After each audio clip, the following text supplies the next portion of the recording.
Olá, caros amigos Salve Maria, é com grande satisfação que vamos dar início a mais essa aula do projeto Legado Monfort, esse projeto que visa gravar uma série de videoaulas para o aprofundamento da formação dos católicos de língua portuguesa. Nós temos hoje aqui conosco, mais uma vez, a professora Ivone Fedeli, e ela vai ministrar duas aulas sobre o Tratado da Verdadeira Devoção à Santíssima Virgem. É um livro que foi escrito por São Luís de Montfort e que é um dos maiores livros sobre a espiritualidade mariana. E como a professora Ivone já é conhecida de todos, vou pedir a ela que nós rezemos e comecemos a aula propriamente dita. Claro, vamos lá então. Oferecer tudo para Nossa Senhora. Em nome do Pai, do Filho e do Espírito Santo. Amém. Ave Maria, cheia de graça, o Senhor é convosco. Bendita sois vós entre as mulheres, e bendito é o fruto do vosso ventre, Jesus. Santa Maria, Mãe de Deus, rogai por nós pecadores, agora e na hora de nossa morte. Amém. Maria, auxílio dos cristãos. Rogai por nós. Ave Maria, cheia de graça, o Senhor é convosco. Bendita sois vós entre as mulheres, e bendito é o fruto do vosso ventre, Jesus. Santa Maria, Mãe de Deus, rogai por nós pecadores, agora e na hora de nossa morte. Amém. Doce coração de Maria. Seja a nossa salvação. Em nome do Pai, do Filho e do Espírito Santo. Amém. Então, professora Ivone, eu mencionei que na primeira parte, aí, antes da gente rezar, que é uma das principais obras de espiritualidade mariana, né? Mas também é bastante importante para nós aqui da Monfort, Claro. pois é o método por meio do qual a associação está consagrada a Nossa Senhora e é o método por meio do qual boa parte dos seus membros se consagraram a Nossa Senhora, né? É verdade, Guilherme. De fato, como o Guilherme disse, o Tratado da Verdadeira Devoção de São Luís de Montfort é uma das obras mais importantes de espiritualidade mariana. Há uma coleção italiana chamada Me chiameranno beata, chamar-me-ão bem-aventurada, que pretende publicar as obras de maior importância a respeito de Nossa Senhora de todos os séculos. E justamente a primeira obra, a que dá início à coleção, é o Tratado da Verdadeira Devoção a Nossa Senhora. A segunda é a Glória de Maria e a terceira é o livro do padre Landucci, Maria Santíssima no Evangelho. São Luís de Montfort morreu numa aldeia da Bretanha ou da Vendée, agora não estou bem certa, numa aldeia do oeste da França, chamada Saint-Laurent-sur-Sèvre. Ele estava lá pregando uma missão, era isso que ele fazia habitualmente, pregava missões, e embora ainda tivesse pouco mais de 40 anos, ele estava já muito esgotado pelo trabalho, pela doença, por uma penitência duríssima que ele tinha feito toda a vida, por uma vida de fato muito difícil, sempre indo de lugar em lugar, coitado, frequentemente expulso pelos bispos. Ele foi muito perseguido pelo jansenismo e havia muitos bispos jansenistas, muitos padres jansenistas. Mas enfim, ele morreu em Saint-Laurent-sur-Sèvre, que é uma aldeiazinha. Ainda hoje, Saint-Laurent-sur-Sèvre é exatamente no meio de lugar nenhum. Para a gente chegar a Saint-Laurent-sur-Sèvre, a gente precisa estar muito determinado a ir lá. Mas lá então tem o túmulo dele dentro da igreja do lugar. E no túmulo há uma ladainha para ser rezada pelos peregrinos. E uma das invocações dessa ladainha, na verdade a única de que eu me lembro, é Doutor da Verdadeira Devoção. E esse é um grande título de glória, porque na igreja há grandes doutores da devoção à Nossa Senhora. Basta nós pensarmos, por exemplo, em São Bernardo. São Bernardo, aqueles sermões sobre o Missio Est, sermões sobre o Evangelho da Anunciação, são peças magníficas de oratória e de doutrina sobre a elevação de Nossa Senhora. Também Santo Afonso de Ligório, por exemplo, que escreveu Os Glórias de Maria, um livro que é ao mesmo tempo muito popular, mas muito erudito. São grandes mestres da devoção a Nossa Senhora. E São Luís é então considerado pela igreja, chamado pela igreja numa ladainha de doutor da verdadeira devoção, é para ele um grande título de glória. E esse título nos chama a atenção também para uma verdade muito importante. Se ele é o doutor da verdadeira devoção, isso indica de uma maneira muito clara que há falsas devoções a Nossa Senhora. Isso São Luís de Montfort mesmo explica no tratado, é uma coisa muito compreensível, ele diz, porque assim como os moedeiros falsos não vão se dedicar a falsificar moedinhas de pequeno valor, Também o demônio, para prejudicar as almas, ele não vai se dedicar a falsificar devoções, enfim, devoções menores, devoções que sejam menos importantes para a salvação das almas.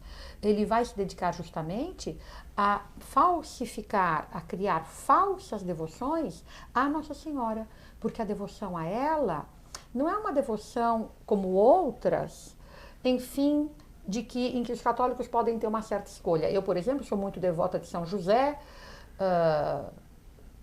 o presidente da Monfort, o Alberto Gil, que é muito devoto de Santo Antônio. Eu, claro, prezo Santo Antônio como um grande santo da igreja, mas não tenho a ele devoção particular. Isso não tem importância nenhuma.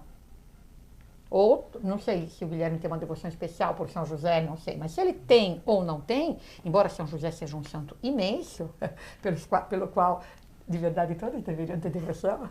Eu puxo aqui um pouco a brasa para a minha devoção particular, mas brincando. Enfim, são devoções em que nós temos uma absolutamente escolha. A devoção à Nossa Senhora não é assim.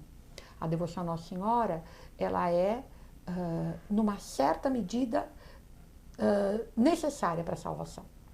E é uma coisa muito fácil da gente verificar que não existe santo que a gente, estudando pouco que seja a vida dele, a gente não note, não veja, não seja informada de que ele tinha por Nossa Senhora uma devoção muito, muito, muito, muito especial.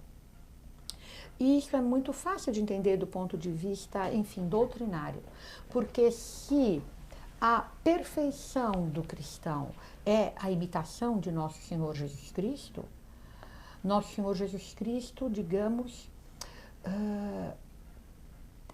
se entregou a Nossa Senhora, ele se fez carne no seio dela. O Verbo se fez carne no seio dela.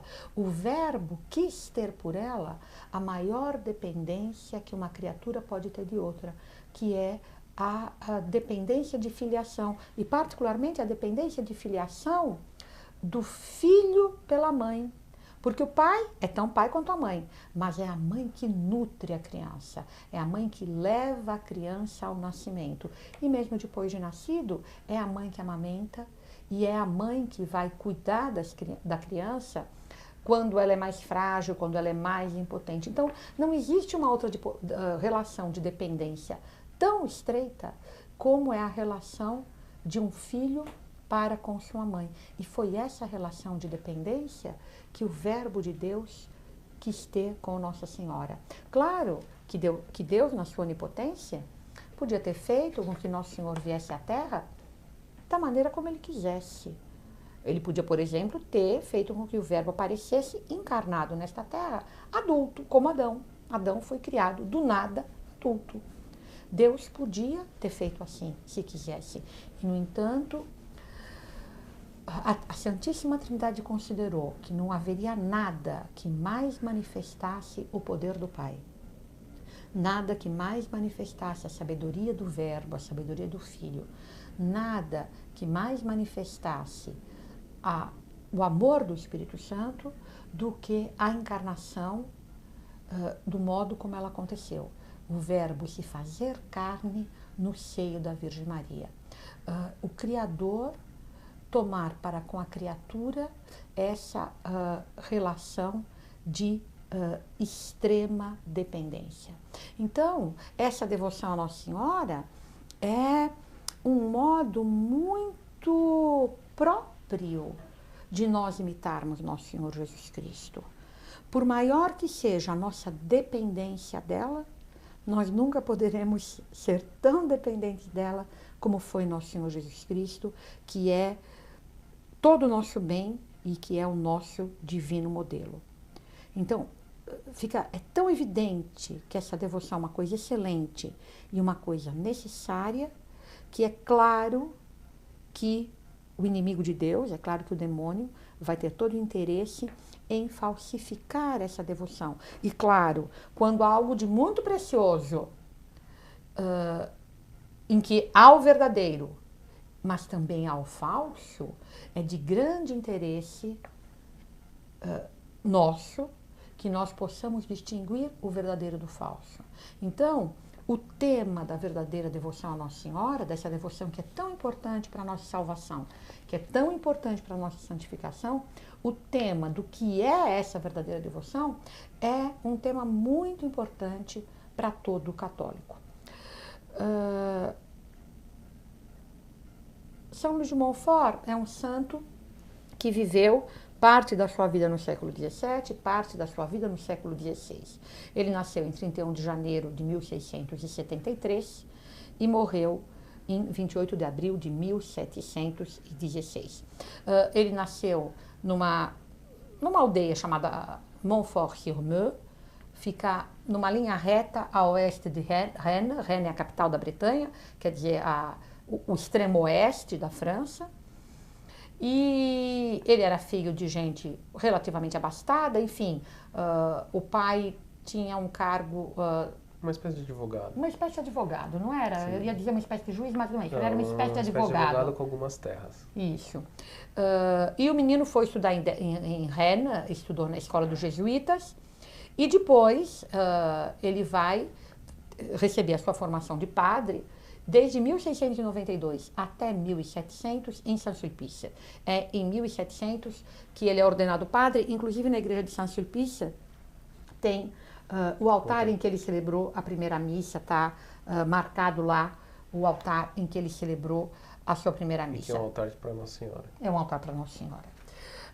Em 1706, ele vai assumir vários cargos, logo depois que ele é feito padre, em 1700, sempre muito perseguido, porque justamente o jansenismo era muito dominante na França dessa época. Mas não só, Dona Ivone, acho que não só a questão da heresia, mas um pouco, faltava um certo fervor também. Faltava um certo fervor. Eu estava exatamente pensando sobre isso, Guilherme. Não sei se você se lembra, certamente você se lembra, porque eu me lembro que você leu recentemente o livro da vida dele. Que, por exemplo, se falava muito contra ele, porque ele se ajoelhava e rezava antes das aulas do seminário. Então, dentro do seminário, era o seminário de Saint-Sulpice lá, enfim, onde os alunos estavam tendo as aulas, era considerado uma coisa muito estranha que um aluno se ajoelhasse e rezasse. E não só que continuamente quisesse ter conversas espirituais. Exatamente. Então ele também era considerado uma pessoa estranha por causa disso. E além disso havia toda essa questão da heresia, mas enfim, ele vai ter uma série enorme de problemas, e aí ele resolve ir a Roma falar com o Papa. Ele, em 1706, ele vai a Roma a pé, aliás era assim sempre que ele viajava, e o Papa Clemente IX vai confirmá-lo na sua vocação de missionário, mas vai mandá-lo como missionário para o oeste da França. Coisa que ele vai fazer esplendidamente. Nós não podemos esquecer que vai ser a região evangelizada por ele, esse oeste da França, a Vendée e parte da Bretanha, que vai ser a região da França que vai se levantar contra as leis anticatólicas da Revolução Francesa. A Vendée vai ter uma quantidade inacreditável de mártires, milhões de mártires católicos. O governo da Revolução Francesa vai criar as colunas infernais, cuja missão era destruir a Vendée, acabar com absolutamente tudo. Toda a vida. Toda a vida. A ordem era para pôr fogo nos campos, para matar todas as pessoas, para matar todos os animais, para absolutamente fazer a Vendée desaparecer do mapa, por causa desse catolicismo arraigado que eles chegaram a pegar em armas para defender. Era um novo Delém da Cartago. Era um novo Delém da Cartago, era preciso destruir a Vendée. Uma das coisas que se conta, mas em livros sérios, nós temos aqui na nossa biblioteca, junto ao longo da vida, uma quantidade enorme de livros sobre o assunto, mas nessa época das colunas infernais, um dos jogos dos soldados era jogar os bebês para o alto e apará-los nas espadas. Então os soldados viam quem conseguia ter mais bebês nas baionetas, nas baionetas, não nas espadas, mais bebês espetados nas baionetas. Foi uma coisa terrível o que foi feito na Vendée. Justamente a região que resistiu foi a região em que São Luís de Montfort fez o seu apostolado, foi a região que ele evangelizou. Bom, e como eu já disse, em 28 de maio de 1716 ele morre, e eu conheço mal a história da canonização dele, mas ele morre em 1716, ele vai ser beatificado em 1888 e só vai ser canonizado em 1947. Por Pio XII, né? Por Pio XII. 47 é Pio XII. Logo depois, exatamente. Então, enfim, a canonização dele é até relativamente recente. Há uma grande estátua dele no Vaticano, quem entra do lado esquerdo, aquelas estátuas imensas que ficam no alto, está lá São Luís de Montfort. São Luís escreveu muitas obras importantes, obras que revelam ao mesmo tempo uma grande erudição, mas obras que são obras de um missionário. Ele não escrevia teologia para ser ensinada em seminários, ele escrevia obras para instruir o povo e para levar o povo a uma prática séria da religião. Há, por exemplo, um dos livros que ele escreveu foi O Segredo do Santo Rosário. O rosário era a grande devoção que ele pregava. Todo lugar em que ele fazia uma missão, um dos costumes que ele estabelecia era a recitação cotidiana do rosário. E a gente fala rosário, mais ou menos em português, a gente pode usar assim. Nós costumamos em português falar no terço, um terço do rosário. Mas ele muitas vezes, quando ele ensinava o rosário, não era simplesmente a devoção genérica para a pessoa rezar um terço por dia.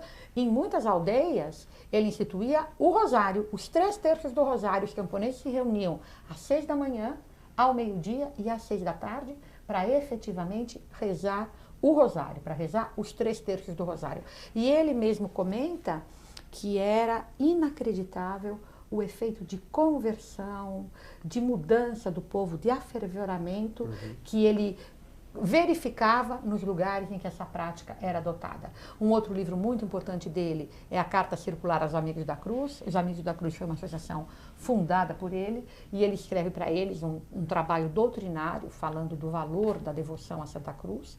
Um trabalho magnífico, também muito interessante, valendo muito a pena a leitura, é O Amor da Sabedoria Eterna.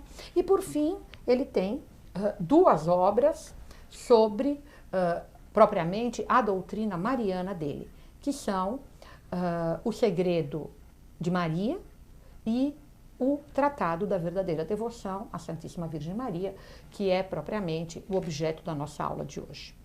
Achei interessante comentar, Dona Ivana, que a senhora está falando que ele escreveu eminentemente obras para a conversão de missão.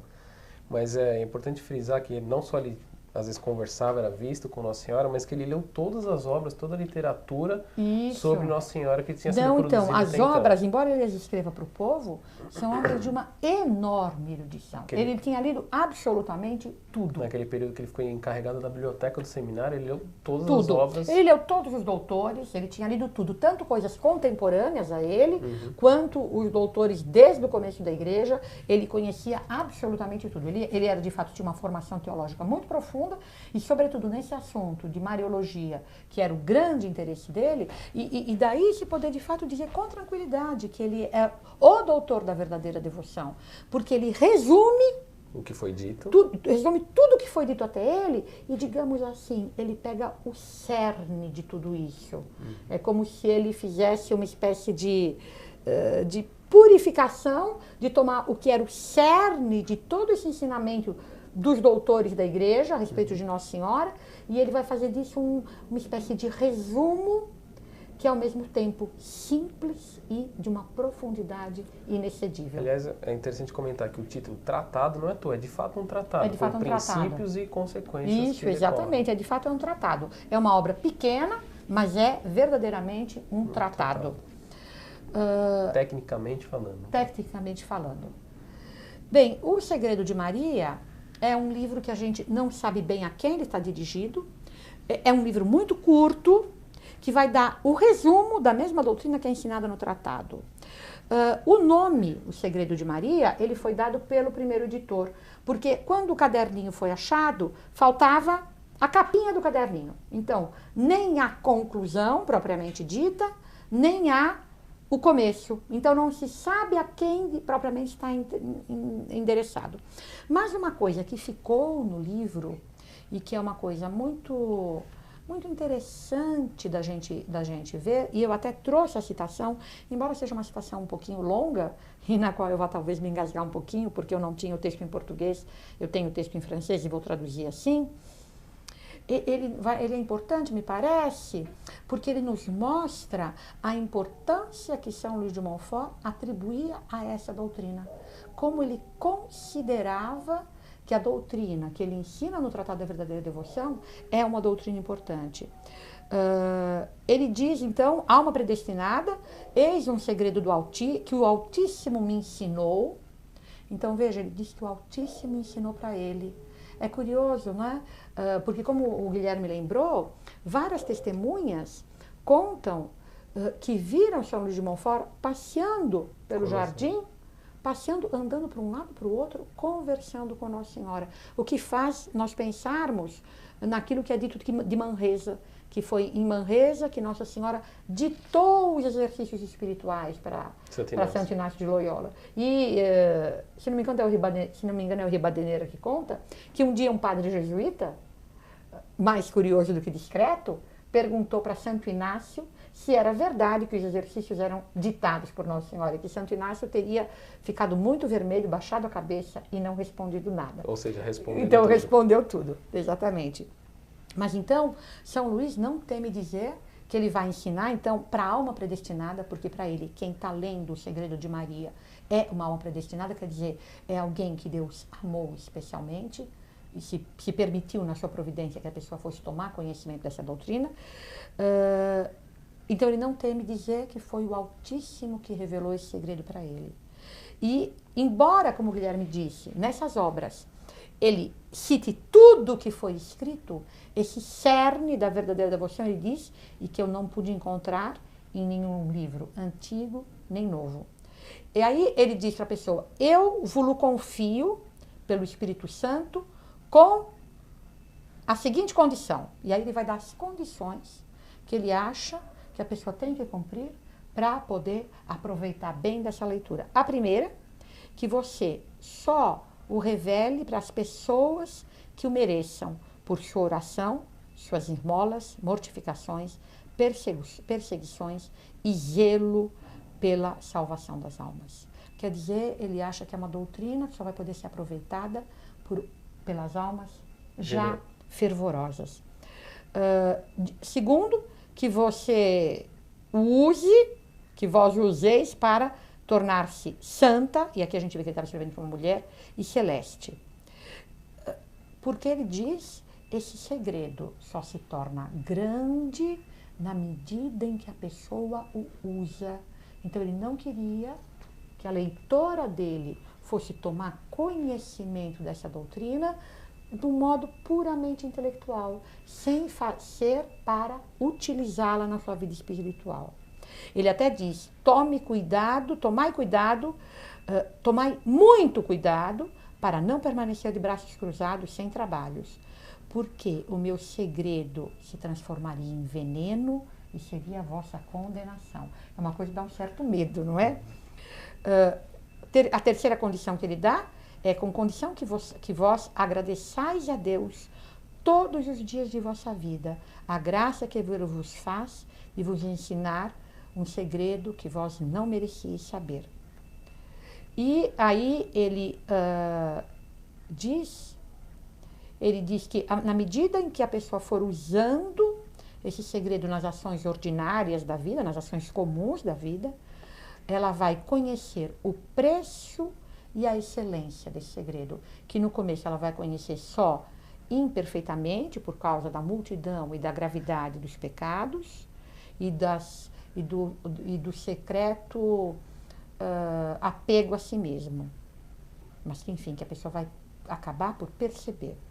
E aí ele diz, bom, antes de continuar a leitura, uma leitura com uma ansiedade natural de conhecer a verdade, reze devotamente, de joelhos, o Ave Maristela e o Veni Creator, para pedir a Deus a graça de compreender e de saborear esse mistério divino. Mas é bastante curioso, né, Dona Ivone, que uma obra com uma introdução tão solene seja apenas um resumo, como a senhora comentou aí anteriormente. Mas sabe o que é, Guilherme? Por que ele faz um resumo? Ele diz que é por causa do pouco tempo que ele tem para escrever e do pouco tempo que essa pessoa tem para ler. Quer dizer, uma pessoa que também teria que trabalhar bastante. Certamente. Parece, eu me lembro de ter lido em algum lugar que era uma religiosa. Bem, mas enfim, o Tratado da Verdadeira Devoção, então, vai ser um livro escrito de uma maneira um pouco mais sistemática e mais extensa, mas que tem exatamente a mesma doutrina. O tratado é um livro a que São Luís atribuía extrema importância. E você sabe, Guilherme, que é um livro que tem, como a Sagrada Escritura, uma profecia dentro dele que é sobre ele. São Luís de Montfort, chega um momento do tratado, ele está falando daquilo que ele está escrevendo e ele diz que se ele pudesse, para fazer essa doutrina entrar no coração das pessoas, escrever com sangue o livro, ele ficaria muito contente de fazê-lo. E aí ele faz a seguinte profecia: vejo no futuro animais frementes que se precipitam furiosos para dilacerar com seus dentes diabólicos este pequeno manuscrito e aquele de quem o Espírito Santo se serviu para escrevê-lo.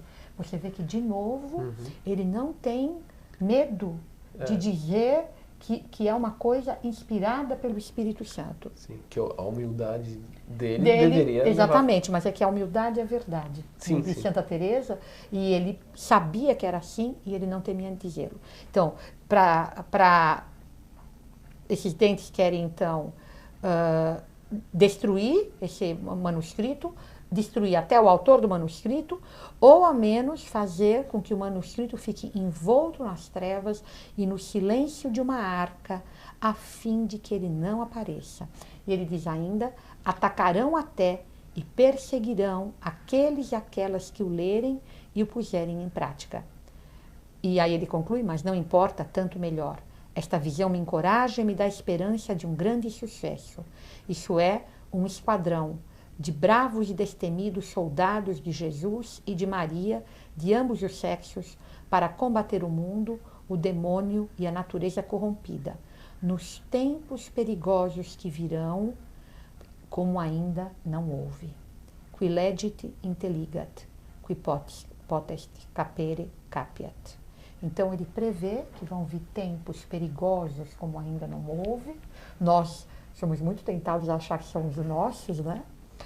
Mas certamente, talvez, provavelmente no fim do mundo virão tempos ainda mais perigosos, mas os nossos já dão bem para o gasto. O mal do século. E ele exatamente, e ele prevê então que não só o livro dele vai ser perseguido, o que exatamente ocorreu, o manuscrito vai desaparecer na Revolução Francesa e só vai ser reencontrado por um padre da Companhia de Jesus dentro de uma arca, como ele tinha previsto, dentro de um baú com uma série de outros papéis, em 1842.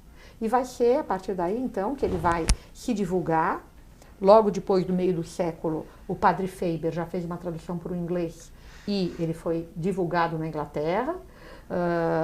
O padre Faber, aliás, era um enorme admirador de São Luís de Montfort e do livro. Ele escreve um prefácio para a edição inglesa, que está traduzido na maioria das edições portuguesas, aquela edição clássica do Tratado da Vozes, sempre tem o prefácio do padre Faber. E, enfim, a partir da metade do século XIX, durante todo o século XX e neste início do século XXI, o Tratado da Verdadeira Devoção a Nossa Senhora, a Santíssima Virgem Maria, vai se transformar numa das obras mais conhecidas da espiritualidade mariana. Aliás, eu gostaria de notar que não é nossa intenção, com essas duas aulinhas, substituir para ninguém a leitura do livro. Pelo contrário. Pelo contrário, o que nós gostaríamos é que as pessoas ficassem interessadas pela leitura do livro. Enfim, o que de melhor nós podemos esperar é que talvez a explicação prévia da aula ajude um pouco com a leitura, que, claro, como sendo uma obra escrita no século XVII, vai apresentar para o leitor menos habituado com as obras desse tempo algumas dificuldades. Mas é que é uma obra também que depende bastante de uma meditação pessoal, né? Particular. Depende bastante de uma meditação pessoal. São Luís de Montfort mesmo tem um lugar em que ele diz: quem compreenderá a doutrina deste livro? Quem subirá ao primeiro degrau? Quem se levará ao segundo? Quem de fato vai tirar dela todas as consequências? Enfim, a todos nós o livro vai fazer muito bem, mas quão bem ele vai fazer vai depender muito do uso que nós fizermos da doutrina que está contida no livro. Mas então, como eu dizia, a nossa intenção não é de maneira nenhuma substituir a leitura do livro. É um livro fácil de encontrar, todo mundo pode ter acesso a ele, é um livro barato e é um livro que verdadeiramente, cuja leitura a gente pode considerar como uma graça de Deus e não das menores.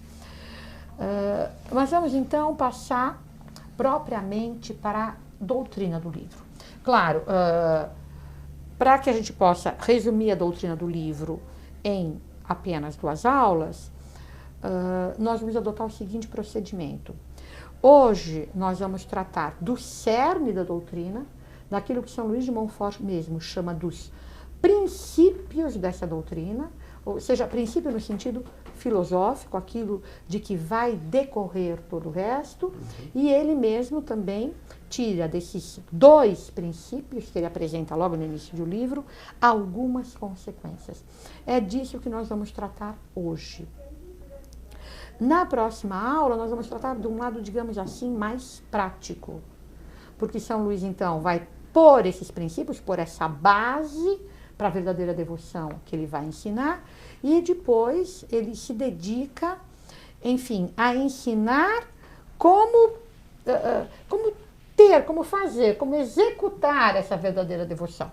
E sobre isso nós vamos tratar na próxima aula. Bom, mas eu dizia então que a doutrina do tratado está baseada em 2 princípios fundamentais, dos quais vai decorrer toda a doutrina ensinada por São Luís de Montfort nesse livro e no Segredo de Maria. Bom, o primeiro princípio é um princípio, claro, os princípios sempre precisam ser assim, eles precisam ser algo que ou seja evidente, ou possa, a que se possa chegar com relativa facilidade, porque para que nós possamos basear o resto da demonstração deles, é preciso que eles, digamos assim, sejam acessíveis. Claro. Que as pessoas possam compreendê-los, compreender a verdade deles com uma certa facilidade. Né? E o primeiro princípio, São Luís de Montfort usa um princípio evidente, evidente em si mesmo. Embora nós, com muita facilidade, possamos não prestar muita atenção nele, e em tudo o que ele significa. E o primeiro princípio, como ele o enuncia, é assim: primeiro princípio, Deus quis servir-se de Maria na encarnação. Parece uma coisa simples, é uma frase curta, mas para que nós compreendamos bem o que é que isso significa, nós precisamos compreender o que é a encarnação. A encarnação ordenada à redenção é a maior de todas as obras divinas ad extra, é a maior de todas as coisas que Deus faz para a sua criatura. Claro, Deus demonstra o seu poder infinito na criação, tirando a criação do nada. Depois, num ato de infinita bondade, às suas criaturas racionais, Deus concede uma vida que não é mais vida natural, que não é uma vida que está indissociavelmente ligada àquelas criaturas, que é a vida da graça. A vida da graça é uma participação na própria vida divina. Deus concedeu isso tanto aos anjos quanto aos homens. E, infelizmente, nem os anjos, nem os homens perseveraram nesse estado. Nem os anjos, nem os homens, os anjos, uma parte deles, os homens, todos, porque isso acontece quando havia apenas o casal inicial, Adão e Eva, Adamá Terra Vermelha, né? E Eva, mãe de todos os viventes, então havia apenas esse casal inicial, e como os dois vão cair no pecado, enfim, a humanidade inteira não persevera no estado de graça. Então, para que a gente compreenda bem a questão da encarnação, é bom nós recordarmos alguns princípios simples da teologia católica, mas talvez até hoje nem não conhecidos de todos os católicos. O Adão e Eva, ao pecarem, a humanidade, ao pecar, adquiriu para com Deus uma dívida. Toda ofensa é uma espécie de dívida, porque toda ofensa exige uma reparação. Quando alguém é ofendido, é, por assim dizer, roubado na sua glória. E então é preciso que haja uma reparação. Ora, nós não podemos esquecer que a gravidade de uma ofensa depende sempre da dignidade da pessoa ofendida. Assim, se eu, por exemplo, agora, sem motivo nenhum, dou um tapa no rosto do Guilherme, é uma ofensa grande. Afinal, ele é um rapaz de 25 anos, não é nenhuma criancinha. E não sou mesmo, hein? Então, seria uma coisa sem cabimento se eu o esbofeteasse sem nenhum motivo. Mas se, por exemplo, eu esbofeteasse, em vez do Guilherme, a mãe dele, a dona Ione, que é minha amiga há muitos anos, a ofensa seria maior. Porque, embora o ato materialmente seja o mesmo, a dona Ione é uma senhora, talvez quase da minha idade, é mãe, e esbofetear a ela seria uma ofensa mais grave do que esbofetear o Guilherme, que, além de tudo, pode se defender. A dona Ivone, a educação dela não permitiria que ela fizesse isso, a dona Ione. Mas se eu esbofetear a Dilma, a presidente da República, eu vou presa. Não pela, enfim, pela pessoa em si, mas por ela sendo presidente da República, ser uma espécie de representante do país inteiro. E se eu esbofetear o Papa, Deus não permita, não apenas eu cometi um sacrilégio, mas é o Papa, é um ancião, enfim, seria uma ofensa muito maior, seria um ato de uma gravidade muito maior do que se eu tivesse esbofeteado o Guilherme. Então, o mesmo ato material, no caso, no exemplo que eu estou dando simples, o exemplo que sempre se repete, o esbofeteamento, a gravidade vai aumentando com a dignidade da pessoa ofendida. É assim em toda ofensa. Portanto, o homem, ao ofender a Deus, adquiriu, ele fez uma ofensa de grau infinito, devido à infinitude de Deus, devido à dignidade infinita de Deus.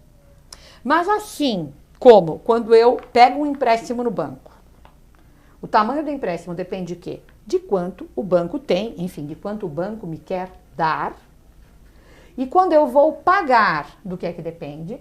De quanto eu tenho. De quanto eu tenho, exatamente. Então, enquanto a gravidade de uma ofensa depende da dignidade da pessoa ofendida, o valor de uma reparação depende da dignidade do reparador. O valor de um pagamento depende de quanto tem quem paga. Eu não sei dizer bem em latim, eu sei que se traduz por a honra está naquele que honra. Acho que é honoris est in honorante. É mais ou menos assim. É mais ou menos assim, mas eu não sei dizer bem em latim. Então, o homem que tinha adquirido uma dívida infinita não tinha nele valor para pagar uma dívida infinita, porque o homem tem dignidade finita, e se juntar todos os finitos de todos os homens, inclusive o de Nossa Senhora, imenso, mas finito, o homem continua sem ter como pagar essa dívida infinita. E é por isso que, e isso é uma coisa que deve nos fazer tremer da justiça de Deus e confiar enormemente na misericórdia de Deus. Deus nem perdoa sem pagamento contra a justiça, nem abandona o homem à sua miséria. São Bernardo tem um texto lindíssimo sobre isso, falando desse conselho da Trindade para decidir o que fazer com o homem, e a misericórdia decide que, pois que o homem é devedor e que ele precisa pagar uma dívida infinita, então que o Verbo de Deus se fará homem para pagar a dívida do homem. Então, a segunda pessoa da Santíssima Trindade, o Verbo de Deus, o esplendor do Pai, a verdade de Deus, vai fazer-se carne, fazer-se homem, para, enquanto homem, estar na categoria do devedor. E, enquanto Deus, ter essa dignidade infinita que era necessária ao homem para poder pagar esse débito infinito que ele tinha assumido. Essa obra, então, é uma obra, é a maior obra que Deus pode fazer quanto à sua criatura. Diz, tem uma das orações da missa, acho que é uma das coletas da missa: Deus, que maximamente mostrais o vosso poder perdoando. De fato, aquilo que Deus faz para reconciliar o homem é uma obra que mostra mais o poder de Deus do que a própria criação. Mas não está no que de maneira admirável criasse e de maneira mais admirável ainda redimiste. Isso está no cânon, não é? Cânon. Exatamente. Então, essa obra altíssima de Deus, é a essa obra altíssima que Deus vai querer associar Nossa Senhora. Deus quis servir-se de Maria na encarnação. Ser associada à encarnação é o posto mais alto a que uma criatura de Deus pode ascender. Então a gente vê Nossa Senhora, como ela é sempre apresentada pela Igreja, como filha dileta do Pai, criada imaculada, como uma obra da onipotência divina, na previsão dos méritos de Cristo, ela é imaculada, mas Nossa Senhora, ela não é admirável, principalmente, se é que eu posso dizer assim, porque ela é imaculada, porque imaculada Eva também era. Esse é o coração imaculado dela que vai perseverar no bem, que vai se conservar sem pecado nenhum, nem venial, nem mortal, por toda a vida dela. E meio uma grande dor. Como assim? Grandes dores, né? De ver o filho sofrer. Claro, no meio a dores tremendas, sofrendo como nenhuma outra criatura sofreu, nem antes nem depois dela, nenhuma outra pura criatura. Então, ela vai ser a obra-prima do Pai. Claudel diz num verso: a criatura tal como Deus a quisera. Aquela criatura que correspondeu perfeitamente ao amor do Pai. Depois, mãe do Filho. São Luís de Montfort, no lugar do tratado, ele diz: ela é uma digna mãe de tal filho. E aqui toda língua se cale. O que quer dizer ser digna mãe do Verbo de Deus. Porque é uma coisa assim, é uma formulação que acho que me parece deixar mais clara a grandeza de Nossa Senhora, como ensina a teologia católica. Em Nosso Senhor há duas naturezas, a natureza humana e a natureza divina. A natureza divina assumiu a natureza humana, o Verbo é o Verbo desde toda a eternidade, e num certo momento da história, no seio de Maria Virgem, ele assume uma humanidade. Nosso Senhor tem duas naturezas, então, natureza humana e natureza divina, mas uma só pessoa. Nosso Senhor não tinha dois eus. O eu dele é o eu divino. O eu dele é o Verbo. Tanto que, na maioria das vezes no Evangelho, praticamente em todas as vezes, sempre que Nosso Senhor diz eu sou, ele está falando da natureza divina dele. Por exemplo, quando ele caminha sobre a água, ele diz: não temais, sou eu. Quando ele vai ser preso, ele diz, ele pergunta: a quem buscais? Ele diz: Jesus Nazareno. Ele diz: sou eu. Eles caem no chão. Quando Nosso Senhor vai falar da natureza humana dele, ele diz normalmente o Filho do Homem. Então, o eu de Nosso Senhor é o Verbo. Portanto, Nossa Senhora é mãe de uma pessoa que é divina. E assim como eu digo da minha mãe, que ela é mãe, não de um animal, embora ela tenha gerado só o meu corpo, mas de uma pessoa humana, porque eu, tendo alma, sou humana, mas a minha mãe não é mãe do animal de Ivone. Minha mãe é mãe de Ivone. Minha mãe é mãe de uma pessoa humana. Nossa Senhora é mãe de uma pessoa divina. E é por isso que é interessante ver como os dogmas marianos estão muito ligados aos dogmas cristológicos, né? Que Cristo, ele é Deus e homem de fato, então, portanto, Nossa Senhora tem que ser mãe de Deus. Mãe de Deus, exatamente. A unidade de Cristo pede a maternidade. Então, essa maternidade divina é uma coisa de uma grandeza que nós não podemos alcançar. Por isso, São Luís Montfort diz, ela é digna mãe de teu filho. Aqui se cale toda a língua. Não há o que dizer, é grande demais para a gente poder comentar. E é muito interessante nós vermos como Nosso Senhor Jesus Cristo quis associá-la à sua ação, como ele quis associá-la à ação dele. Tanto assim que vai ser através dela, vai ser pela voz dela, que ele vai realizar o primeiro milagre da graça que ele vai realizar. Quando ela sobe a montanha e vai visitar a sua prima Santa Isabel, que ela tinha sabido por revelação do anjo que tinha concebido um filho na sua velhice e que seria o precursor, Santa Isabel, cheia do Espírito Santo, como diz o Evangelho, cheia do Espírito Santo, ela vai louvar enormemente Nossa Senhora, mas vai dizer uma outra coisa, ela vai dizer, porque assim que o som da tua voz chegou ao meu ouvido, o menino exultou de alegria no meu seio. Ora, ela não atribui o movimento da criança a uma coisa natural, como seria uma criança que está com 6 meses de concebida se moveria naturalmente. A alegria é um ato racional. Sim. Eu só me alegro com aquilo que eu compreendo. Então, Isabel, cheia do Espírito Santo, não só diz que Nossa Senhora é bem-aventurada entre todas as mulheres, etc., etc., mas sabe, tem a iluminação que mostra a ela que o menino recebeu o uso da razão no ventre dela. E é até doutrina comum entre os doutores da igreja que nesse momento São João Batista teve apagado o pecado original e foi santificado desde o ventre da mãe. Então, essa santificação de São João Batista ocorre como? Com a voz de Nossa Senhora. É quando a voz dela toca os ouvidos de Santa Isabel. Esse é o primeiro milagre de Nosso Senhor Jesus Cristo, é um milagre realizado por Nossa Senhora. É através dela que vai haver essa ação divina, da voz dela, que vai haver essa ação divina. Então, é o primeiro milagre da graça realizado por Nosso Senhor Jesus Cristo. É a primeira vez que Nosso Senhor, que o Verbo encarnado vai santificar.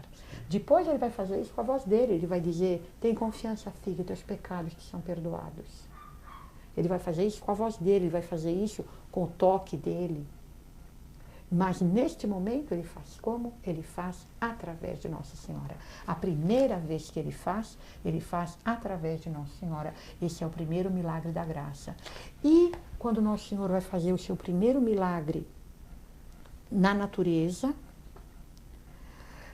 e que vai fazer com que os seus discípulos, como diz o texto do Evangelho, creiam nele, também ele vai fazer isso numa associação muito íntima, muito estreita com Nossa Senhora. Até o padre Monleon, que é um dos autores modernos, enfim, relativamente modernos, que procura resgatar uma coisa que acabou caindo muito em descrédito com os modernistas, mas que é a interpretação um pouco mais simbólica do Evangelho. Ele faz uma observação, ele tem um livro que trata das bodas de Caná. E ele faz uma observação muito interessante, que o texto diz que Nossa Senhora estava lá e também Nosso Senhor foi convidado. Quase como, enfim, é a presença dela que traz a presença dele. E Dom Monleon atribui a isso um alto valor simbólico. Ele considera Deixa eu ver se eu acho aqui onde é que está essa minha anotação. Mas ele considera que isso é para nos mostrar essa união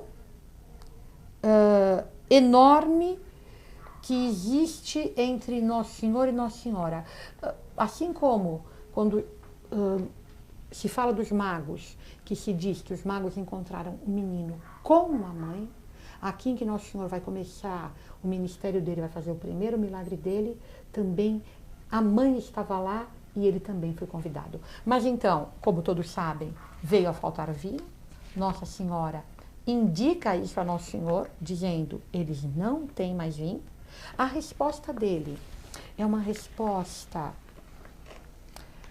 que parece indicar que ele não vai fazer o milagre, mas ele faz uma coisa muito interessante, ele a chama mulher, ele evoca o Gênesis, em que Deus, quando promete um redentor à humanidade, amaldiçoando a serpente, ele diz, porém inimizades entre ti e a mulher, entre a tua descendência, a descendência dela, e ela te esmagará a cabeça.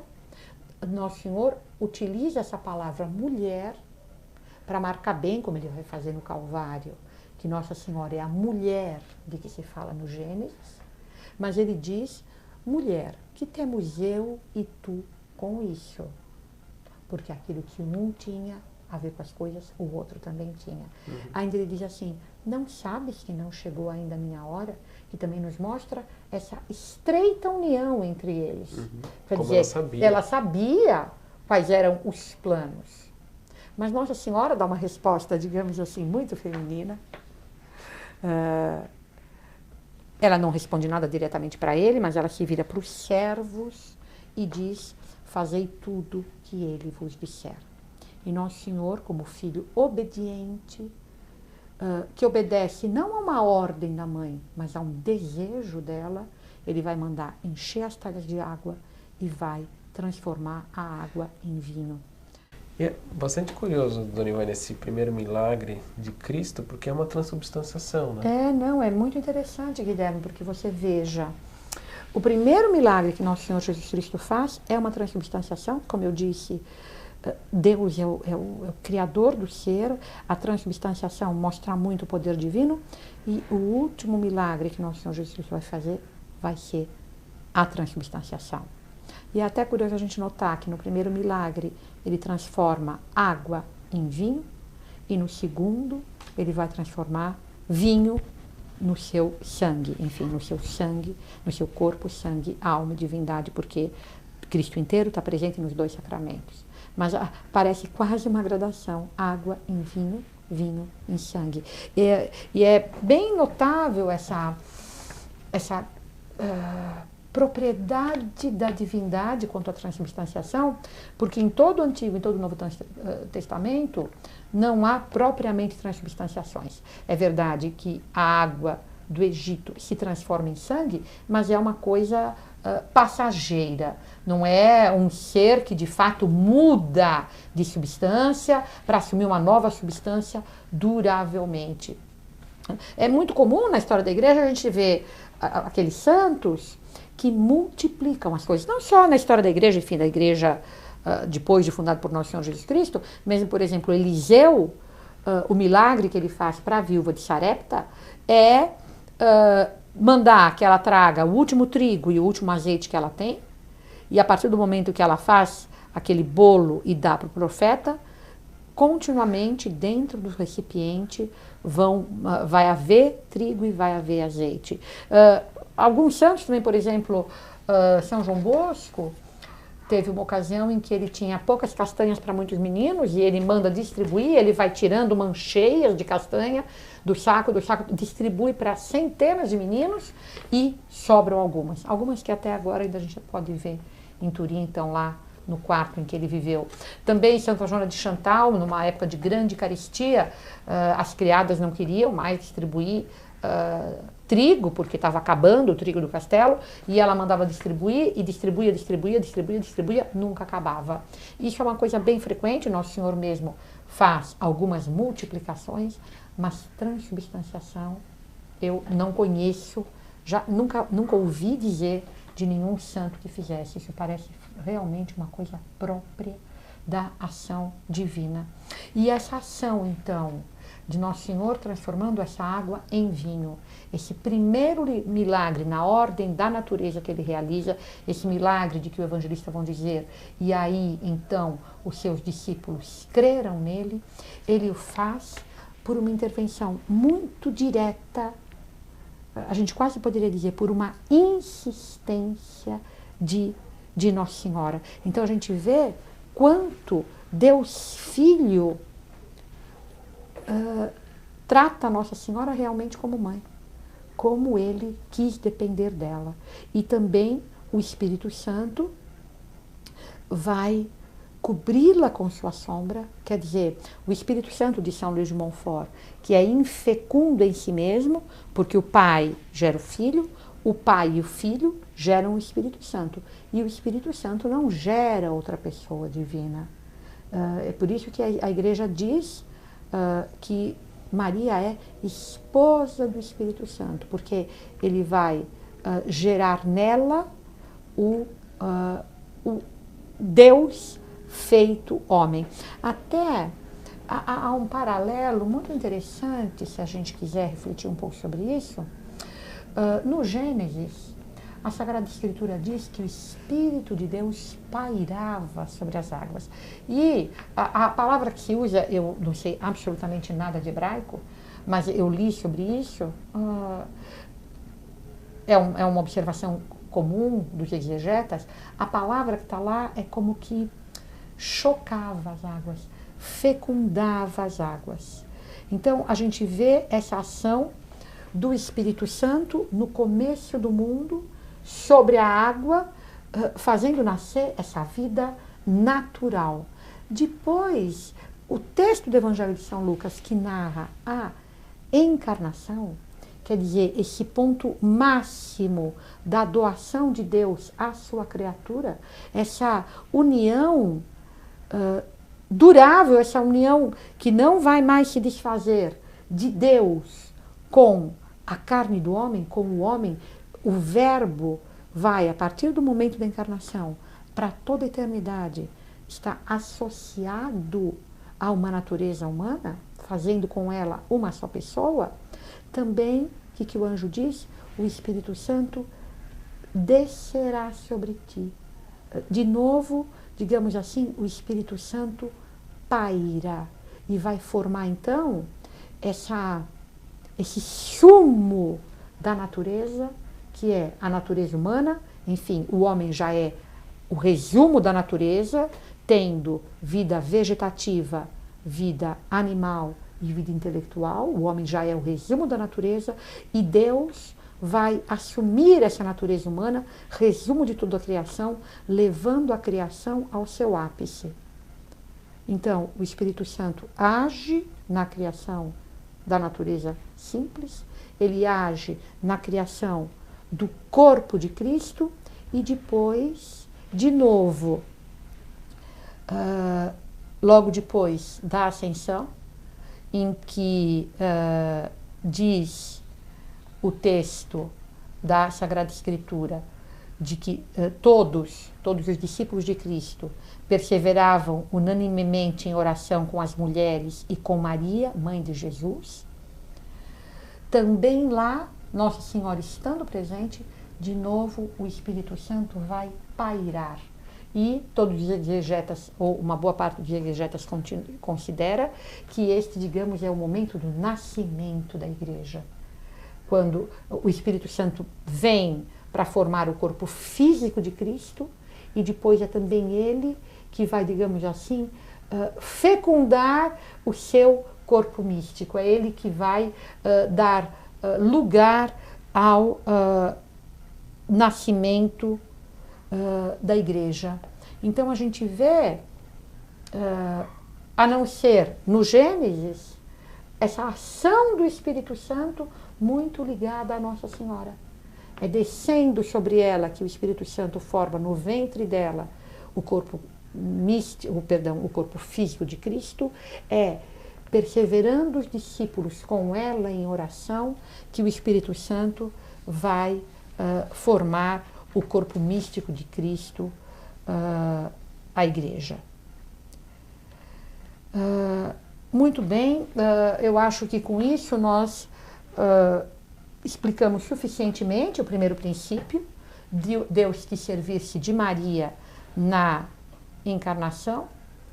E aí, quando está dito encarnação, é a encarnação direcionada à obra da redenção, e a gente vê de fato Nossa Senhora acompanhando Nosso Senhor Jesus Cristo em todas as etapas da redenção. Então, como nós já vimos, é através dela que ele vai realizar o primeiro milagre da santificação de São João Batista. Depois, no presépio, é com ela que o encontram os magos, enfim, que o encontram os pastores. Todos os que encontram Cristo o encontram com Maria. E depois é nos braços dela que ele vai ser oferecido em oblação ao Pai. Como vocês se lembram, quando os judeus saíram do Egito, conduzidos por Moisés, Deus ordenou que eles fizessem um sacrifício de um cordeiro que devia ser um cordeiro macho, que devia ser um cordeiro sem mancha, e que devia ser sacrificado, e o sangue desse cordeiro é que impedia que o anjo exterminador matasse os primogênitos. Era já o prenúncio do cordeiro verdadeiro, cordeiro de Deus, como disse São João Batista, por cujo sangue nós devíamos ser salvos. Mas então, a partir daí, todo primogênito judaico, todo primogênito do povo judeu, tinha que ser oferecido a Deus. Ele era levado ao templo e Deus não exigia o sacrifício real da criança, assim como aconteceu com Abraão, a quem Deus pede o sacrifício do filho. E Abraão vai conduzir o menino ao alto do monte para ser sacrificado, levando a faca do sacrifício, levando a lenha e levando o fogo, e o menino no caminho pergunta: pai, aqui está a lenha, aqui está a faca, aqui está o fogo, mas onde está a vítima? E Abraão responde, é uma coisa muito pungente, ele responde: Deus proverá. Mas de fato, no último momento, o anjo de Deus impede que ele sacrifique o menino. O menino é poupado. O menino judeu que era levado ao templo também normalmente era poupado. Deus só não vai poupar o seu próprio filho. Ele só não vai poupar o filho de Maria. Nossa Senhora vai conduzi-lo ao templo para ser oferecido em oblação, e naquele momento ele é resgatado com a oferenda de 2 rolas, que era a oferenda dos pobres, mas essa imolação vai ser aceita por Deus e ele vai ser efetivamente sacrificado no Calvário. Também a isso Nossa Senhora está muitíssimo associada. O velho Simeão, que está no templo e que reconhece Nosso Senhor como Messias, até tem aquela oração belíssima, o Nunc Dimittis, ele dizendo que agora ele pode morrer em paz, porque ele viu a salvação de Israel. Ele faz essa profecia de que o coração de Nossa Senhora vai ser transpassado por uma espada de dor. Eu acho que é a Santa Brigitte que Nossa Senhora revela que desde esse momento ela de fato nem por um instante teve o coração sem estar transpassado pela dor da paixão. E depois nós vamos encontrar então Nossa Senhora associada aos mistérios de Cristo, particularmente Canaã, que eu já comentei suficientemente o papel dela nesse milagre, e vamos encontrar Nossa Senhora associada a Nosso Senhor Jesus Cristo na paixão. E é muito interessante nós notarmos que quem são aqueles que perseveraram duravelmente com Nosso Senhor? São aqueles que perseveraram duravelmente com ela. Nós vemos que os apóstolos fogem e as mulheres estão com ela no alto do Calvário. E mesmo São João, que é o primeiro, enfim, é o único apóstolo a aparecer no Calvário, está lá por causa dessa ligação especial que ele tem com ela. E vai ser nesse momento soleníssimo da hora da morte, porque as palavras de qualquer pessoa ao morrer são sempre tomadas muito em consideração, porque, é claro, a hora da morte é uma hora terrível para todos. E aquilo que a pessoa, digamos assim, nesse momento tão solene, se esforça por dizer, evidentemente, é algo a que ela atribui uma extrema importância. Particularmente Nosso Senhor, que estava morrendo sufocado, para quem todo movimento cravado na cruz era extremamente doloroso. O que ele vai fazer? Ele vai nos dar a última lição, a última grande lição, a lição talvez mais importante. Ele vai dizer para São João, mas sem chamá-lo por João, sem chamá-lo pelo nome, para que nós não pensássemos que era algo que dizia respeito só a João. Diz o texto, ele disse ao discípulo. É com o discípulo que ele fala. Nós, enquanto discípulos de Cristo, ouvimos aquela palavra para nós. Ele vai dizer, eis tua mãe. E vai dizer a Nossa Senhora, chamando-a de novo de mulher, de novo chamando a nossa atenção para o fato de que é ela a mulher do Gênesis, é ela aquela cuja descendência vai esmagar a cabeça da serpente. Ele diz, mulher, eis teu filho. Nós não podemos esquecer que essa boca que fala é a boca do Verbo. Diz São João, tudo que foi feito por ele, e sem ele nada foi feito. Aquele fiat com que Deus tirava as coisas do nada, é, por assim dizer, é a voz do Verbo. É a voz do Verbo que diz, eis teu filho, eis tua mãe.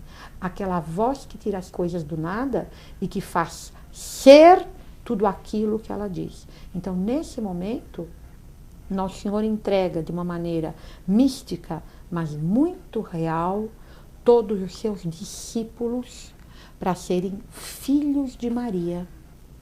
O que é um filho? É alguém que se gera, é alguém que se nutre, é alguém de quem se cuida. Todos nós somos gerados, nutridos, levados à nossa vida adulta por Maria Santíssima. Então, depois nós vamos ver Nossa Senhora tendo a dor tremenda de receber Nosso Senhor morto nos braços, de deixá-lo no sepulcro e ter que agora aprender a viver sem ele. É uma coisa de uma dor que nós não podemos aquilatar, e ficar ela junto com os discípulos, por assim dizer, sendo a mãe dessa igreja nascente. Até São João Julião Eymar considera, diga... São Pedro, né? São Pedro Julião Eymar, é verdade, eu troquei o nome do santo. Ele considera que quando eles estavam lá no cenáculo, é Nossa Senhora que ensina os discípulos a cultuar a Eucaristia, que é uma ideia interessante e provavelmente verdadeira. Mas então, nós vemos Nossa Senhora associada à encarnação, mas a encarnação tomada, como diz o credo, propter nos hominem et propter nostram salutem. Nosso Senhor se fez homem por nós homens e por nossa salvação. A encarnação é ordenada à redenção. Nossa Senhora é tomada por Deus como instrumento, como um instrumento auxiliar na encarnação, na redenção, na obra mais portentosa que Deus fez. Então, com isso, me parece que fica bem demonstrado, enfim, embora seja uma coisa evidente, que Nosso Senhor, que Deus quis servir-se de Maria na encarnação, mas eu creio que com essas considerações a importância dessa ação divina fica bastante clara. Sem dúvida, creio que está bastante claro esse primeiro princípio, né, que no fundo é um fato, né, que tem muito significado teológico, né, uma maneira pela qual quis Deus salvar a humanidade, e que coloca Nossa Senhora, de fato, numa posição eminentíssima. Mas qual seria, então, o segundo princípio, né, do Tratado da Verdadeira Devoção? Então, o segundo princípio, Guilherme, ele é, de uma certa maneira, uma decorrência muito evidente deste. Uma decorrência muito evidente se nós consideramos a natureza de Deus, enfim, a imutabilidade de Deus. Deus sendo perfeitíssimo, onipotente, sapientíssimo, tendo um amor infinito, quando, digamos assim, ele escolhe um curso de ação, é porque esse curso de ação é aquele que mais está de acordo com a sua onipotência, com a sua sabedoria e com o seu amor. E, portanto, Deus não muda o curso da sua ação. Então, como nós vimos, Deus quis associar Nossa Senhora à obra da encarnação, ou dito de outra maneira, a obra da redenção objetiva, se chama de redenção objetiva o fato mesmo da redenção, o fato de Nosso Senhor ter se encarnado e morrido na cruz para a salvação dos homens, e enfim, essa salvação é para todos, não há ninguém que Nosso Senhor queira excluir dessa salvação. A Sagrada Escritura mesmo diz, Deus quer que todos os homens se salvem e cheguem ao conhecimento da verdade, mas a salvação objetiva tem como decorrência a salvação subjetiva, que é a aplicação dessa redenção objetiva a cada homem considerado individualmente. Essa não vai ser para todos, não por desígnio de Deus, mas por escolha humana. E é por isso que Nosso Senhor, no rito, quando ele consagra o vinho, depois que ele termina a ceia judaica, que ele realiza o primeiro sacrifício da nova lei, que ele realiza a primeira missa, ele diz: o sangue que é derramado por vós e por muitos para a remissão dos pecados. Porque embora a redenção objetiva seja para todos, a redenção subjetiva não é, porque nem todos a querem. Não basta nem sequer crer, São João mesmo diz, e a todos os que crerem no seu nome, deu-lhes o poder de se tornarem filhos de Deus. Então,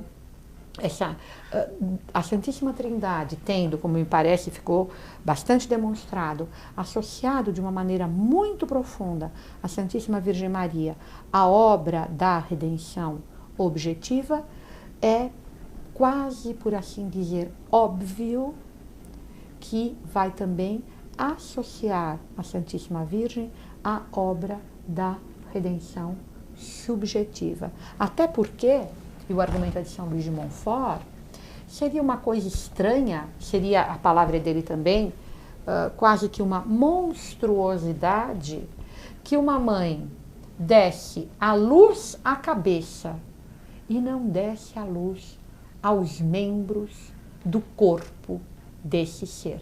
Nosso Senhor Jesus Cristo é a cabeça da igreja. Nós somos os membros da igreja. A cabeça nasceu de Maria. Os membros, naturalmente, nascem de Maria. Então, não apenas Nossa Senhora foi colaboradora da ação divina na redenção objetiva, nos fatos que vão efetuar a salvação do gênero humano, mas ela também vai ser, então, colaboradora da ação divina na aplicação dos méritos de Cristo, conquistados com a sua morte, a cada um daqueles que se salvam. Então, é esse o segundo princípio. Deus quer servir-se de Maria na santificação das almas, seja na santificação tomada como aquisição da graça santificante, que nós adquirimos pelo batismo, seja na santificação tomada no sentido de progresso na vida espiritual, levando cada um daqueles que se salvam ao máximo da sua perfeição. Então, Nossa Senhora é, portanto, medianeira de todas as graças. Essa é a doutrina comum da Igreja.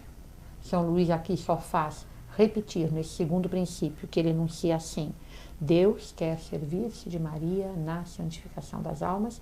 Ele está apenas repetindo uma doutrina que é uma doutrina comum na Igreja. Aliás, em 2007, o cardeal Ivan Dias, em 24 de maio de 2007, ele estava em Dublin, eu não me lembro em que reunião era, por que ele estava lá, Mas nessa ocasião, ele diz que a doutrina do Tratado da Verdadeira Devoção é um atalho para levar os sacerdotes à santidade.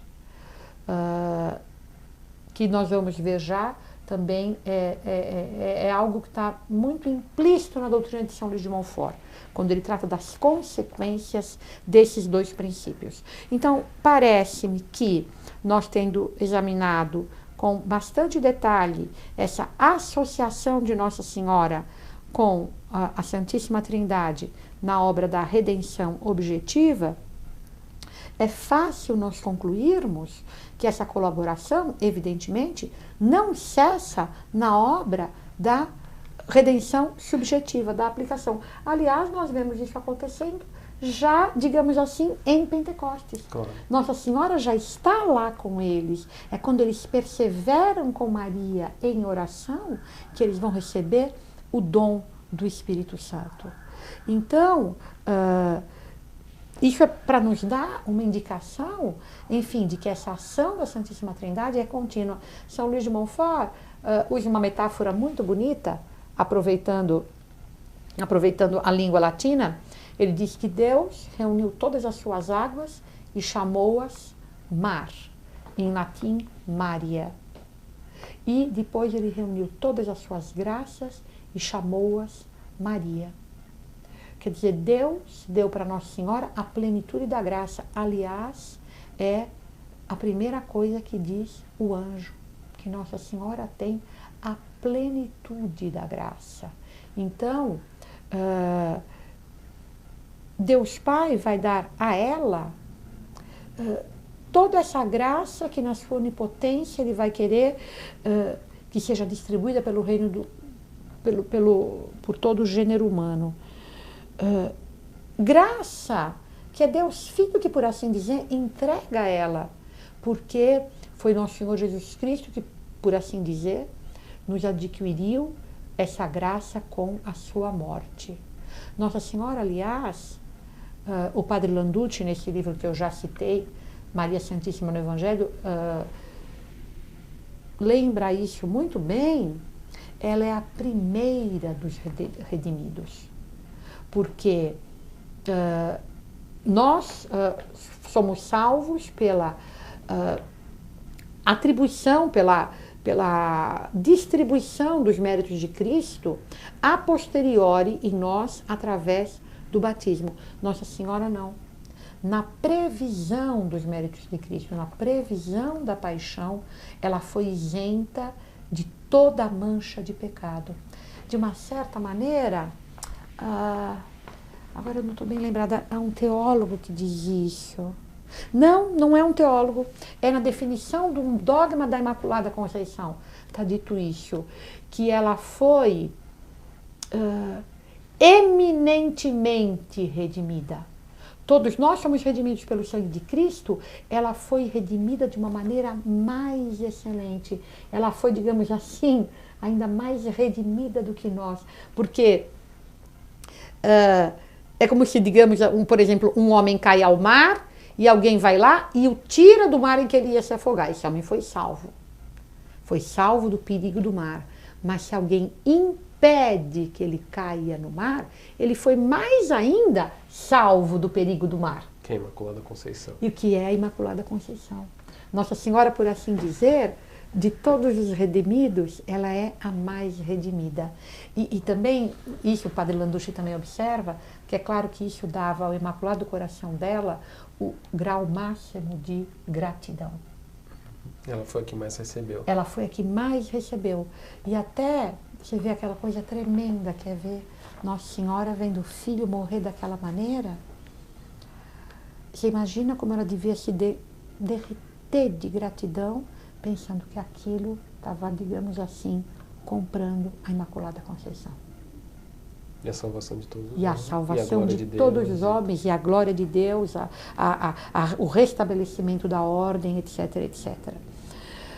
Mas então, Nosso Senhor Jesus Cristo entrega a ela o preço de todos os seus méritos.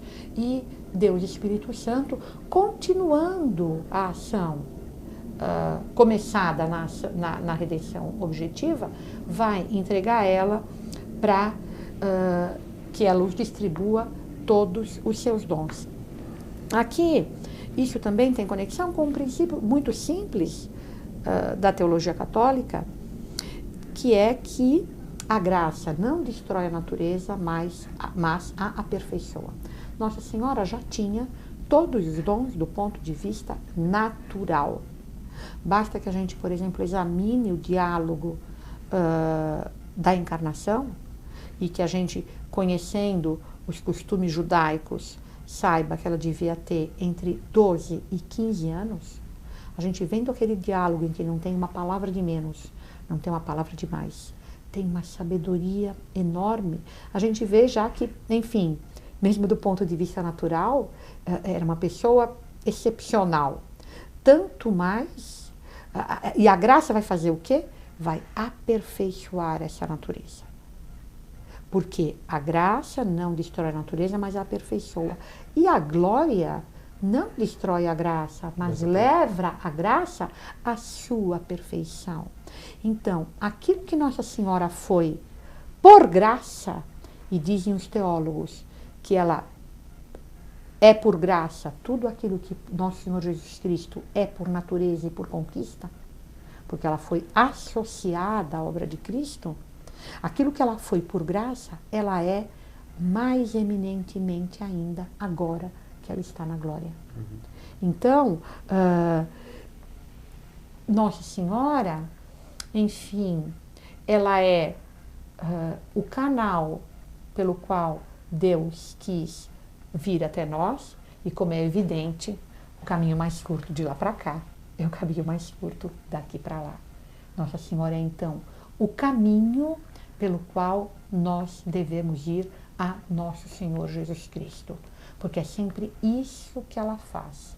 Ela nos conduz a Nosso Senhor Jesus Cristo. Nosso Senhor diz: ninguém vai ao Pai senão por mim. A gente vê no Evangelho, isso é repetido várias vezes, é com Maria que a gente encontra Nosso Senhor Jesus Cristo.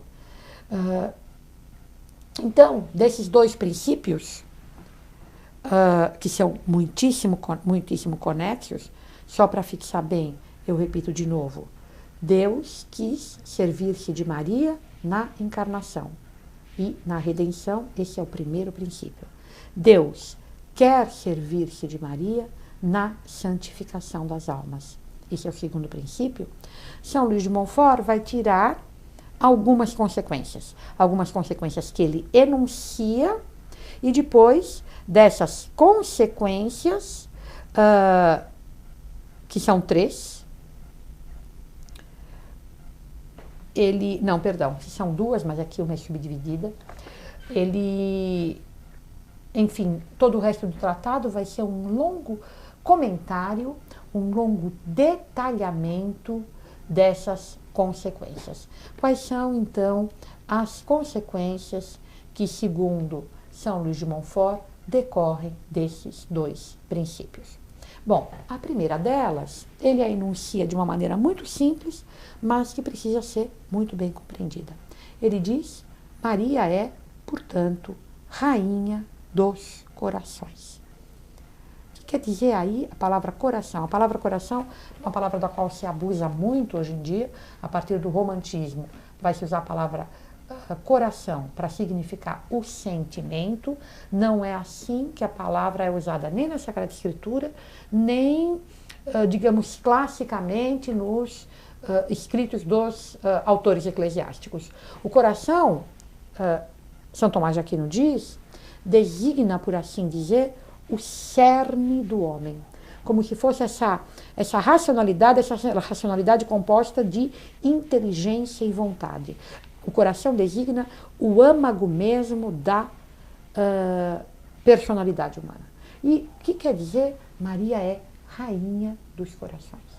São Luís de Montfort quer dizer com isso que Nossa Senhora tem um domínio, um poder de ação muito especial sobre sobre o coração, sobre esse cerne mais íntimo do homem.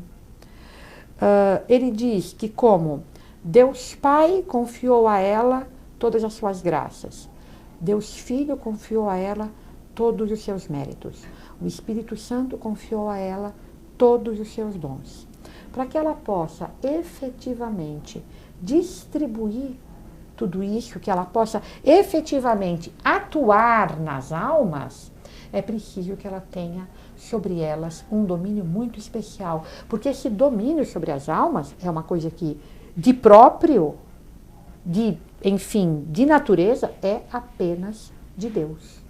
É só Deus que pode dar.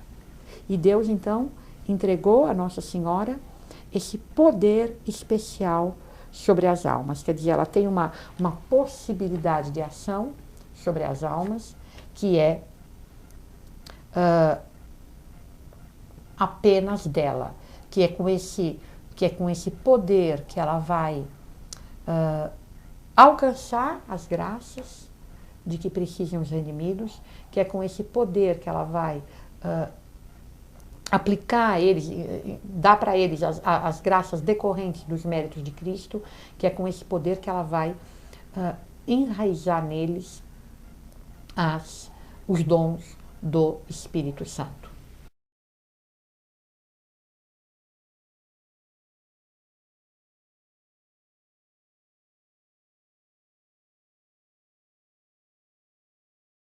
Bem, então, o primeiro princípio é esse. Nossa Senhora é Rainha dos Corações, e essa devoção a Nossa Senhora Rainha dos Corações era uma devoção que São Luís de Montfort apreciava muito. E o segundo princípio, não são princípios, são as consequências dos princípios enunciados. Primeira consequência, Nossa Senhora é Rainha dos Corações. Ela tem um poder especial sobre todos os homens. A segunda consequência que ele dá é de que Nossa Senhora, sendo o canal escolhido por Deus, é necessária aos homens para atingirem o seu fim. Claro que não é uma necessidade absoluta. Deus não precisa de nenhum instrumento. Deus é absolutamente livre na escolha dos meios. Mas, como afirma São Luís de Montfort, dadas as coisas como são, tendo Deus querido servir-se de Maria como esse canal através do qual nos chegam os méritos de nosso Senhor Jesus Cristo, tendo Deus querido que Nossa Senhora fosse a nossa mediadora junto ao mediador, então Nossa Senhora nos é necessária para nós atingirmos o nosso último fim. Ela é, portanto, em primeiro lugar, necessária aos homens para que eles possam obter a salvação. Tem até um poeta italiano, infelizmente eu não me lembro da poesia. A gente vai ficando velha, vai esquecendo as coisas. Mas eu me lembro dele dizer que Maria, quem quer graça e a ti não recorre, é como alguém que quisesse voar, não tendo asas. E é isso mesmo. Maria, ela é também chamada por também um outro doutor da igreja, Colum Dei, pescoço de Deus.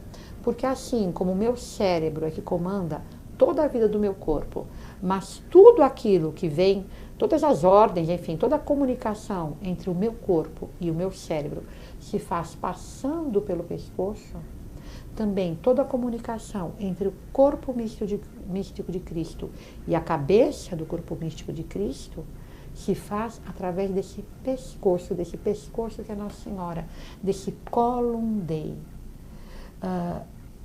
Então, se todas as graças é por ela que passam, então ela nos é necessária para que nós possamos obter a salvação.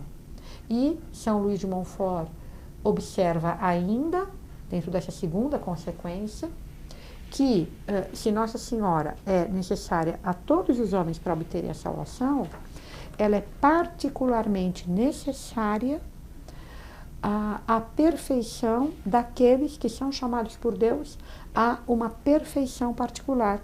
E aí a gente entende a observação do cardeal Ivan Dias, que Nossa Senhora, a devoção a Nossa Senhora, ensinada por São Luís de Montfort, no Tratado da Verdadeira Devoção é uma espécie de atalho para que os sacerdotes possam atingir a perfeição do seu estado, para que eles possam, de fato, atingir a santidade.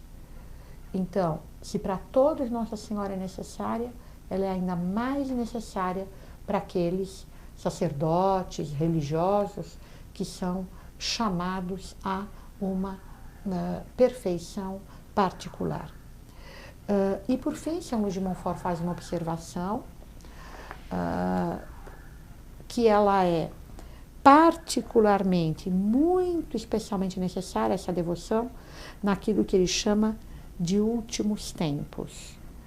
E que, enfim, são tempos que, como nós vimos, quando ele fala das profecias, quando ele faz a profecia quanto ao tratado, ele diz que são tempos que hão de vir difíceis como ainda não houve. São Luís de Montfort dizia, já no tempo dele, no século XVII, que o mundo estava tão corrompido que era um verdadeiro milagre que alguém conseguisse resistir à corrupção. Imagine se ele vivesse no nosso tempo, em que a corrupção tem tantos meios para se divulgar. Tem à sua disposição toda uma série eficientíssima de meios de divulgação. Enfim, ele fala dos últimos tempos, e nenhum de nós sabe a que distância está dos últimos tempos tomados de maneira absoluta. Mas como ele associa esses últimos tempos com tempos difíceis, como ainda não houve, sem dúvida nós podemos tomar para nós essa advertência de que a devoção a Nossa Senhora e que a verdadeira devoção a Nossa Senhora é especialmente necessária nesses tempos, porque nós de fato vivemos em tempos muito difíceis. Claramente mais difíceis que o dele. Claramente mais difíceis que os dele, claro. Nós vivemos em tempos posteriores a um Papa poder ter dito que a fumaça de Satanás tinha entrado no templo de Deus. Sim. E eu acho que nunca houve, em nenhuma outra época da história, um Papa que fizesse uma declaração tão dramática, em tempos em que o Papa Bento XVI disse que os abusos da liturgia chegaram ao limite do insuportável. Então, são tempos, de fato, os nossos, muito difíceis. E devido a essa mesma dificuldade, devido à preponderância espantosa da impiedade, devido à audácia incrível dos inimigos de Deus, devido ao número muito reduzido daqueles que, enfim, que querem servir a Deus Nosso Senhor, devido a todas essas dificuldades. Então, segundo São Luís de Maria, nos nossos tempos, essa devoção, a verdadeira devoção à Santíssima Virgem Maria é muito particularmente importante. É verdadeiramente, como ele diz, necessária. E não só, né, Dona Ivone? Se a gente pensar nas aparições de Nossa Senhora para a nossa época, né? Claro, é verdade. A gente nota, então, que a partir de 1830, no século XIX, com a Medalha Milagrosa, depois a gente tem a La Salette enquanto 1847, 1847, depois Lourdes, em 58, se não me engano. Acho que a primeira aparição é 18 de fevereiro de 1858, e depois, enfim, com a mais importante de todas, Fátima, no começo do século XX. O Milagre do Sol. O Milagre do Sol, que alguns dizem, e me parece com razão, que é o evento sobrenatural mais importante desde Pentecostes, porque é a primeira vez que um milagre é feito com data marcada e para milhares. Chegava a 1 milhão as pessoas que estavam lá. Não sei dizer, mas eram milhares. Milhares e milhares e milhares de pessoas como testemunhas. Um milagre assim, portentoso, exatamente. Um milagre num astro, exatamente. Uma coisa portentosa. Então a gente vê que, de fato, enfim, que Nossa Senhora está preocupada com os nossos tempos. E mesmo todo o mistério que está envolvido no segredo de Fátima, que ainda não foi revelado. Exato, tudo isso nos mostra que São Luís tem muita razão. Essa devoção à Nossa Senhora, enfim, ela cresceu enormemente de importância do tempo dele para cá. a gente vê isso pela própria ação divina, pela própria ação de Nossa Senhora. Na história. Bem, é desses princípios e dessas conclusões que São Luís de Montfort tira dos princípios. Então, recordando, primeiro princípio, Deus quis servir-se de Maria na encarnação. Segundo princípio, Deus quer servir-se de Maria na santificação das almas. Como consequência, Maria é rainha dos corações. Como consequência, Maria é necessária aos homens para chegarem ao seu último fim, a sua salvação, a sua santificação. É disso que São Luís de Montfort vai, digamos assim, deduzir todo o resto do tratado, que vai ser um comentário, um detalhamento dessas premissas, para, então, nos conduzir àquilo que é a verdadeira devoção à Nossa Senhora, que nós poderíamos resumir dizendo que essa verdadeira devoção é uma dependência completa e total da Santíssima Virgem Maria. É um tipo de devoção que faz com que nós nos coloquemos inteiramente nas mãos dela. Que nós, tendo reconhecido que Deus a tornou sua generalíssima na obra da salvação, que nós nos coloquemos então sob o comando dela. E ele vai denominar essa devoção como devoção da escravidão à Santíssima Virgem Maria. Escravidão, sem que nessa palavra tenha nada de um sentido pejorativo, porque nós, no uso comum da palavra, frequentemente, toda palavra, ela, digamos assim, ela tem vários semas associados, vários significados associados. Na palavra escravidão, ela não é uma exceção, nenhuma palavra é exceção, toda palavra tem vários semas, vários significados. Na palavra escravidão há esse sema da dependência absoluta. Para nós, na nossa linguagem comum, frequentemente nós ressaltamos o sema do forçamento de algo que é imposto. Que fere a liberdade. Que fere a liberdade. São Luís de Montfort absolutamente não reforça, até explica que não é desse sema que ele está falando. E por isso que ele gosta de dizer escravidão de amor. Quer dizer, uma dependência à Nossa Senhora em que nós nos colocamos por compreender a maravilha que ela é, por compreender a profundidade do desígnio de Deus sobre o papel dela, seja na redenção objetiva, seja na redenção subjetiva. Olivane, se a senhora me permite, escravidão, porque o empregado, ele tem bens próprios, né? O escravo, ele deposita tudo. Tudo, ele é tudo. Ele é ele mesmo do Senhor. Ele é ele mesmo do Senhor. Isso é muito interessante, Guilherme, porque você veja, São Luís, aliás, ressalta bastante isso em algumas orações que ele faz. Ele tem uma oração a Maria para seus fiéis escravos, em que ele diz assim: eu vos pertenço todo por justiça, e vós me pertenceis toda por misericórdia. Quer dizer, ele considera que a partir do momento que a pessoa se entrega inteiramente à Nossa Senhora, de uma certa maneira, ela também fica, por assim dizer, dona daquilo que é dela. Uhum. É como Nossa Senhora aceitando essa escravidão. Enfim, até agora me lembrei de uma historinha muito engraçadinha, real. Eu não sei se eu já contei para os nossos alunos, mas ela é muito divertida. É um rapaz que lutou na Segunda Guerra Mundial, ele lutava na aeronáutica americana, e o pai dele também os dois eram pilotos de caça. Eu entendo muito mal disso, eu não sei nem direito o que é um caça, mas eu sei que são aviões que derrubam outros aviões. E o pai dele era um dos pilotos de caça mais importantes da Força Aérea Americana. E derrubou 42 aviões, que é uma coisa, parece que é uma façanha extraordinária. E o garoto, era